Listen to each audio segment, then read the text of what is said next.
Hi, I'm Amit Sengupta, and this is a video on geography brought to you by Edupedia World. In this video, we're going to read about maps. Now let's understand what a map is.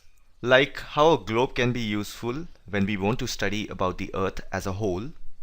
Similarly, when we want to study only a part of the Earth, as about our country, states, districts, towns, and villages, that is when maps play an important role. Therefore, if I have to give you a definition of what map is, a map is a representation or a drawing of the Earth's surface or a part of it drawn on a flat surface according to a scale. But it is impossible to flatten a round shape completely. So in a nutshell, a map is a 2D model, two-dimensional. Now, maps are useful for various purposes. One map shows a small area and a few facts, and another map may contain as many facts as a big book. We call it as atlas. Maps provide more information than a globe. Therefore, there are different types of maps. As we go ahead in this video, we're going to read about each and every single map. The first one is physical maps. The main objective of a physical map is to show landforms and also water bodies, because you'll find a lot of blue color area which are nothing but water bodies. Now, by the word physical, you can pretty much understand that we are referring to geographical features.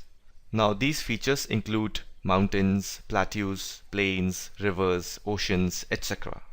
Therefore, we can say that physical maps show the natural details of the land and water included in the area. So those who make the physical maps, they use colors and gradients of colors as well as different types of lines and symbols to depict elevation and different types of land. So these are the characteristic aspects of a physical map. And the next type of map is political maps. So these are the kind of maps that shows cities, towns, villages and different countries and states with their boundaries. And the third type of map is thematic maps.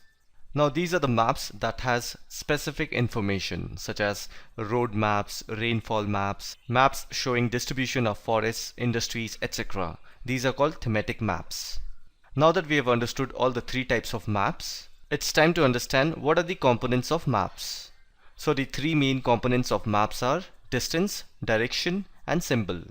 Now let's understand the first component of maps, that is distance. So if you look at a map, the entire world is drawn on a sheet of paper. So if we have to read the map and understand the difference between two places, we also need the help of scales.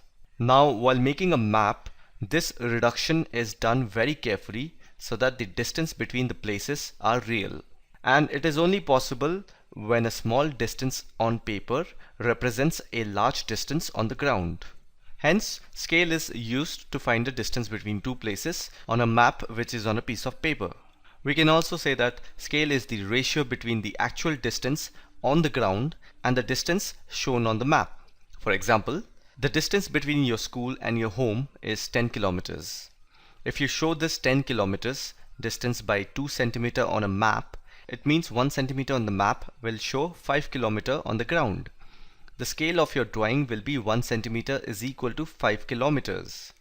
Thus, scale is very important in any map. If you know the scale, you will be able to calculate the distance between any two places on a map. And the second component of a map is direction. In most of the maps, there will be an arrow marked with the letter N at the upper right hand corner. This arrow shows the north direction. Now it is called the north line. So when you know the northern direction, you can easily find out other directions. We know that there are four directions which are north, south, east and west. Now these are called cardinal points. So apart from north, south, east and west, we also have intermediate directions such as northeast, southeast, southwest and northwest. So with these intermediate directions, we can easily locate any place more accurately. And the third and the last component of a map is symbols. Now it is the most important component of a map because symbols represent different features such as buildings, roads, bridges, trees, railway lines, well, etc. And usually you will find these symbols in the form of certain letters, shades, colors, pictures and lines. So these symbols give a lot of information in a limited space. It is because of these symbols we can easily read any map and understand what are the contents of a map. So even if you don't know the language of an area and therefore cannot ask someone for directions, you can collect information from a map with the help of these symbols. And because of this quality, maps have a universal language that can be understood by all. So if you look at this picture, you will see some different types of colors that are used for the same purpose. For example, generally blue is used for showing water bodies, brown for mountain, yellow for plateau, and green is used for plains. And then you'll have certain symbols for railway lines, and in the railway lines you have certain other symbols for broad gauge, meter gauge, railway stations. And in the roads department we have metalled and unmetalled roads, which are again shown by a different kind of symbol. And then we have symbols for post office, then police station, temple, church, mosque. So it is because of these symbols reading a map becomes very easy. Now we will read about the difference between a sketch and a plan.